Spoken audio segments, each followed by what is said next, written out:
وہاں صرف لاشیں تھیں، لڑکیاں بھی مر چکی تھیں، بعض لڑکیوں کو 2 تیر لگے تھے۔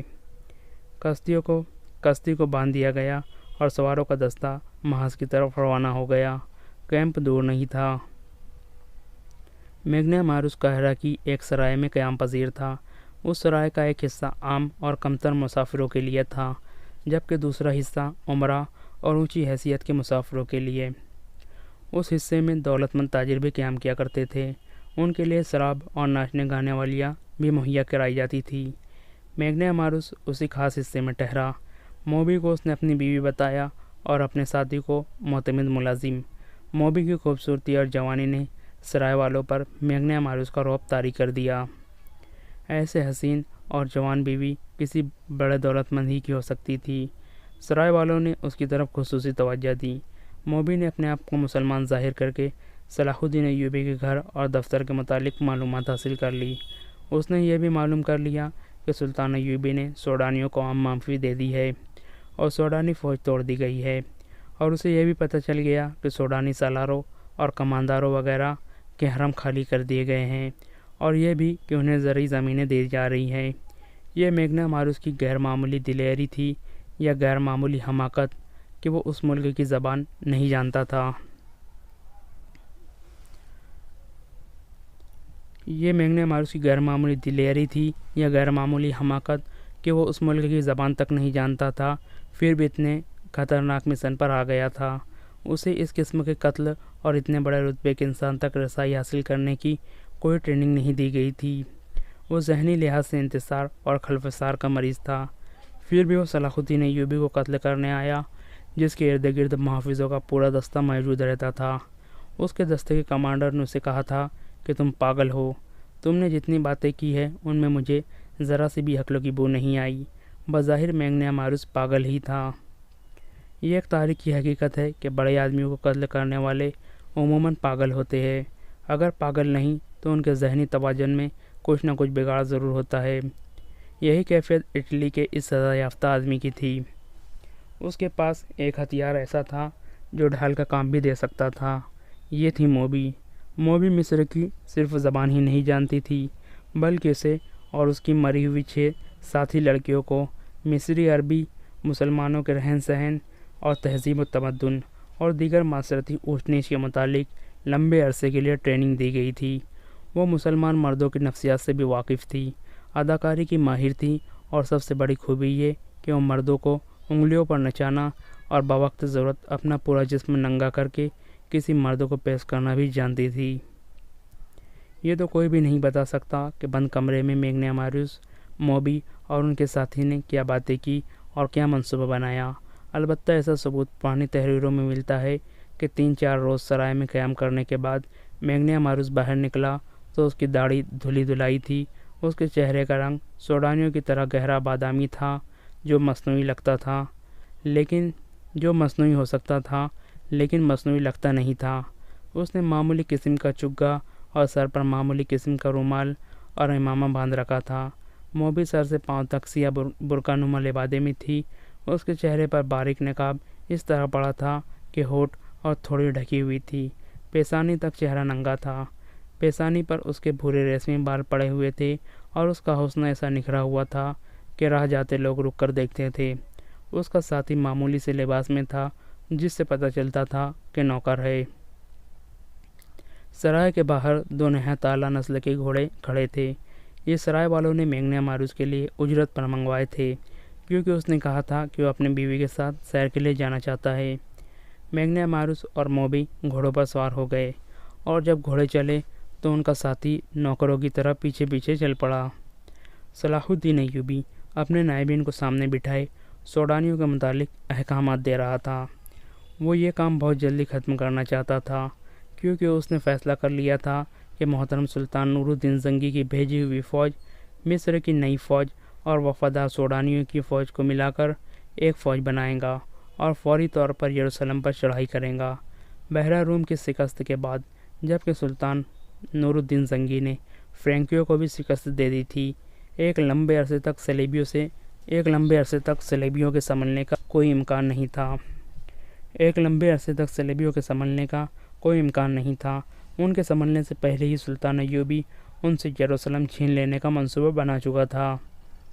اس سے پہلے وہ سوڈانیوں کو زمینوں پر آباد کرنا چاہتا تھا تاکہ وہ کھیتی باڑی میں الجھ جائے اور ان کی بغاوت کے امکانات نہ رہے۔ نئی فوج کی تنظیم نو اور ہزارہ سوڈانیوں کو زمینوں پر آباد کرنے کا کام آسان نہیں تھا۔ ان دونوں کاموں میں خطرہ یہ تھا کہ سلطان ایوبی کی فوج اور اپنی انتظامیہ میں ایسے اعلیٰ افسر موجود تھے جو اسے مصر کی امارت کے سربراہ کی حیثیت سے نہیں دیکھ سکتے تھے۔ سوڈانیوں کی فوج کو توڑ کر بھی سلطان ایوبی نے اپنے خلاف خطرہ پیدا کر لیا تھا۔ اس فوج کے چند ایک اعلیٰ حکام زندہ تھے۔ انہوں نے سلطان کی اطاعت قبول کر لی تھی، مگر علی بن سفیان کی انٹیلیجنس بتا رہی تھی کہ بغاوت میں ابھی کچھ چنگاریاں موجود ہے۔ انٹیلیجنس کی رپورٹ یہ بھی تھی کہ ان باغی سربراہوں کو اپنی شکست کا اتنا افسوس نہیں جتنا صلیبیوں کی شکست کا غم ہے، کیونکہ وہ بغاوت دب جانے کے بعد بھی صلیبیوں سے مدد لینا چاہتے تھے، اور مصر کی انتظامیہ اور فوج کے 2-3 اعلیٰ حکام کو سوڈانیوں کی شکست کا افسوس تھا، کیونکہ وہ آس لگائے بیٹھے تھے کہ صلاح الدین ایوبی مارا جائے گا یا بھاگ جائے گا۔ یہ ایمان فروشوں کا ٹولہ تھا، لیکن سلطان ایوبی کا ایمان مضبوط تھا۔ اس نے مخالفین سے واقف ہوتے ہوئے بھی ان کے خلاف کارروائی نہ کی، ان کے ساتھ نرمی سے اور خلوص سے پیش آتا رہا۔ کسی محفل میں اس نے ان کے خلاف کوئی بات نہ کی، اور جب کبھی اپنے ماتحتوں یا فوج سے خطاب کیا تو ایسے الفاظ بھی نہ کہے کہ میں اپنے مخالفین کو مزہ چکھاؤں گا۔ کبھی دھمکی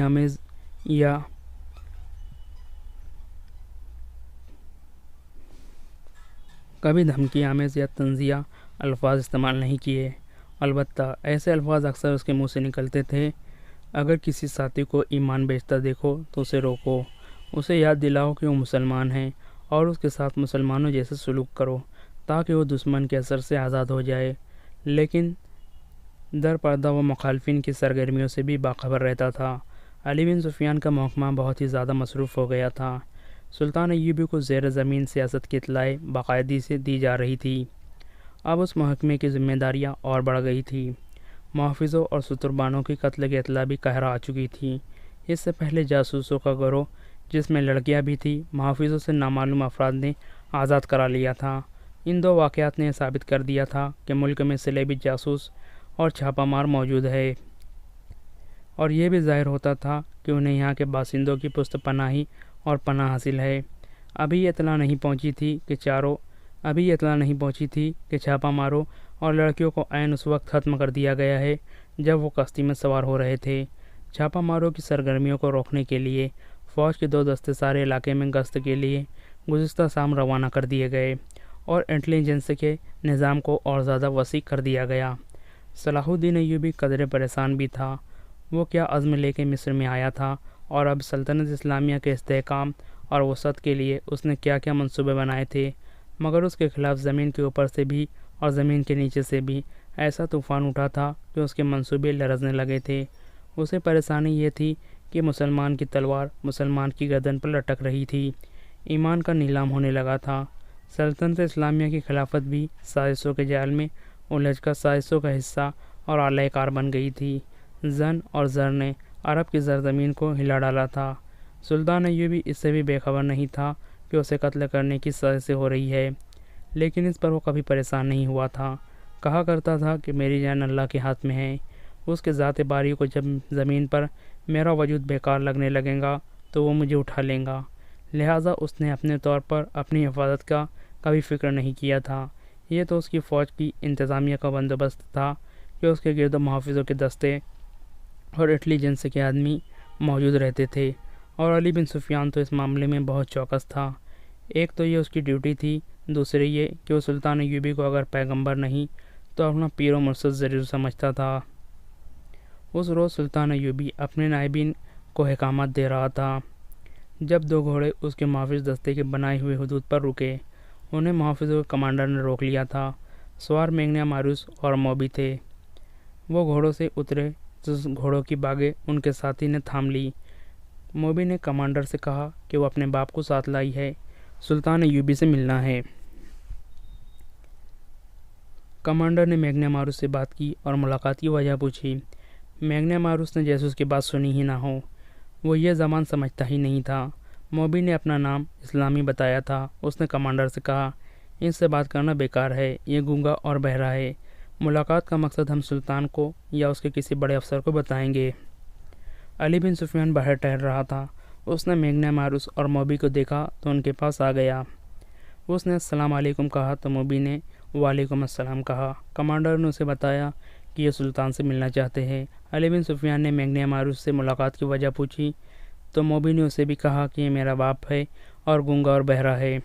علی بن سفیان نے انہیں بتایا کہ سلطان ابھی بہت مصروف ہے، فارغ ہو جائیں گے تو ان سے ملاقات کا وقت لیا جائے گا۔ اس نے کہا، آپ ملاقات کا مقصد بتائیں، ہو سکتا ہے آپ کا کام سلطان سے ملے بغیر ہو جائے۔ سلطان چھوٹی چھوٹی شکایتوں کے لیے ملاقات کا وقت نہیں نکال سکتے۔ متعلقہ محکمہ از خود ہی شکایت رفع کر دیا کرتا ہے۔ کیا سلطان ایوبی اسلام کی ایک مظلوم بیٹے کی فریاد سننے کے لیے وقت نہیں نکال سکیں گے؟ موبی نے کہا، مجھے جو کچھ کہنا ہے میں انہی سے کہوں گی۔ مجھے بتائے بغیر آپ سلطان سے نہیں مل سکیں گے۔ علی بن سفیان نے کہا، میں سلطان تک آپ کی فریاد پہنچاؤں گا، وہ ضروری سمجھیں گے تو آپ کو اندر بلا لیں گے۔ علی بن سفیان انہیں اپنے کمرے میں لے گیا۔ موبی نے صومالی علاقے کے کسی قصبے کا نام لے کر کہا، 2 سال گزرے، سوڈانی فوج وہاں سے گزری، میں بھی لڑکیوں کے ساتھ فوج دیکھنے کے لیے باہر آ گئی۔ ایک کمانڈر نے اپنا گھوڑا موڑا اور میرے پاس آ کر میرا نام پوچھا۔ میں نے بتایا تو اس نے میرے باپ کو بلایا، اسے پرے لے جا کر کوئی بات کی۔ کسی نے کمانڈر سے کہا کہ یہ گونگا اور بہرا ہے۔ کمانڈر چلا گیا۔ شام کے بعد 4 سوڈانی فوجی ہمارے گھر آئے اور مجھے زبردستی اٹھا کر لے گئے اور کمانڈر کے حوالے کر دیا۔ اس کا نام بالیان ہے۔ وہ مجھے اپنے ساتھ لے آیا اور حرم میں رکھ لیا۔ اس کے پاس 4 اور لڑکیاں تھیں۔ میں نے اسے کہا کہ میرے ساتھ باقاعدہ شادی کر لے، لیکن اس نے مجھے شادی کے بغیر ہی بیوی بنائے رکھا۔ 2 سال اس نے مجھے اپنے پاس رکھا۔ سوڈانی فوج نے بغاوت کی تو بالیان چلا گیا، معلوم نہیں مارا گیا یا قید میں ہے۔ آپ کی فوج اس کے گھر میں آئی اور ہم سب لڑکیوں کو یہ کہہ کر گھر سے نکال دیا کہ تم سب آزاد ہو۔ میں اپنے گھر چلے گئی۔ میرے باپ نے شادی کرنی چاہی تو سب نے مجھے قبول کرنے سے انکار کر دیا۔ کہتے ہیں یہ حرم کی چھچوڑی ہوئی ہڈی ہے، وہاں لوگوں نے میرا جینا حرام کر دیا ہے۔ ہم سرائے میں ٹھہرے، سنا تھا کہ سلطان سوڈانیوں کو زمینیں اور مکان دے رہے ہیں۔ مجھے آپ بالیان کی داستاں یا اس کی بیوی سمجھ کر یہاں زمین اور مکان دے دے تاکہ میں اس قصبے سے نکل آؤں، ورنہ میں خودکشی کر لوں گی یا گھر سے بھاگ کر کہیں طائف بن جاؤں گی۔ اگر آپ کو زمین سلطان سے ملے بغیر مل جائے تو سلطان سے ملنے کی کیا ضرورت ہے؟ علی بن سفیان نے کہا۔ ہاں، موبی نے کہا، پھر بھی مجھے سلطان سے ملنے کی ضرورت ہے، اسے آپ عقیدت بھی کہہ سکتے ہیں۔ میں سلطان کو صرف یہ بتانا چاہتی ہوں کہ اس کی سلطنت میں عورت کھلونا بنی ہوئی ہے۔ دولت مندوں اور حاکموں کے ہاں شادی کا رواج ختم ہو گیا ہے۔ خدا کے لیے عورت کی عصمت کو بچاؤ اور عورت کی عظمت کو بحال کرو۔ سلطان سے یہ کہہ کر شاید میرے دل کو سکون آ جائے گا۔ میگنا ماروس اس طرح خاموش بیٹھا رہا جیسے اس کے کان میں کوئی بات نہیں پڑ رہی۔ علی بن سفیان نے موبی سے کہا، سلطان کو اس اجلاس سے فارغ ہونے دے، پھر ان سے ملاقات کی اجازت لی جائے گی۔ یہ کہہ کر علی بن سفیان باہر نکل گیا۔ وہ بہت دیر بعد آیا اور کہا کہ وہ سلطان سے اجازت لینے جا رہا ہے۔ وہ سلطان ایوبی کے کمرے میں چلا گیا اور خاصی دیر بعد آیا۔ اس نے موبی سے کہا، اپنے باپ کو سلطان کے پاس لے جاؤ۔ اس نے انہیں سلطان ایوبی کا کمرہ دکھا دیا۔ کمرے میں داخل ہونے سے پہلے دونوں نے باہر کی طرف دیکھا۔ وہ غالباً قتل کے بعد وہاں سے نکلنے کا راستہ دیکھ رہے تھے۔ سلطان کمرے میں اکیلا ٹہل رہا تھا۔ اس نے دونوں کو بٹھایا اور موبی سے پوچھا، کیا تمہارا باپ پیدائشی گونگا اور بہرا ہے؟ ہاں سلطان محترم، موبی نے جواب دیا، یہ اس کا پیدائشی نقص ہے۔ سلطان ایوبی بیٹھا نہیں، کمرے میں ٹہلتا رہا اور بولا، میں نے تمہاری شکایت اور مطالبہ سن لیا ہے، مجھے تمہارے ساتھ پوری ہمدردی ہے۔ میں تمہیں یہاں زمین بھی دوں گا اور مکان بھی بنوا دوں گا۔ سنا ہے تم کچھ اور بھی مجھ سے کہنا چاہتی ہو۔ اللہ آپ کا اقبال بلند کرے۔ موبی نے کہا، آپ کو بتا دیا ہوں گا کہ میرے ساتھ کوئی آدمی شادی نہیں کرتا۔ لوگ مجھے حرم کی چھچوڑی ہوئی ہڈی اور فائسہ بدکار کہتے ہیں۔ میرے باپ کو کہتے ہیں کہ اس نے بیٹے کو بیچ ڈالی تھی۔ آپ مجھے زمین اور مکان تو دے دیں گے، لیکن مجھے ایک خاوند کی ضرورت ہے جو میری عزت کی رکھوالی کرے۔ اس نے جھجک کر کہا، میں ایسی بات کہنے کی جرات نہیں کر سکتی، لیکن اپنی ماں کی ارزداز آپ تک پہنچانا چاہتی ہوں۔ اگر آپ میری شادی نہیں کرا سکتے تو مجھے اپنے حرم میں رکھ لیں۔ آپ میری عمر، میری شکل و صورت اور میرا جسم دیکھے، کیا میں آپ کے قابل نہیں ہوں؟ یہ کہہ کر اس نے مینگنا ماروس کے کندھے پر ہاتھ رکھ کر دوسرا ہاتھ اپنے سینے پر رکھا اور سلطان کی طرف اشارہ کیا۔ یہ سارا ساتھ پہلے ہی سے طے شدہ تھا۔ مینگنا ماروس نے دونوں ہاتھ جوڑ کر سلطان ایوبی کی طرف کیے اور پھر موبی کا ہاتھ پکڑ کر سلطان ایوبی کی طرف بڑھائے، جیسے وہ یہ کہہ رہا تھا کہ میری بیٹی کو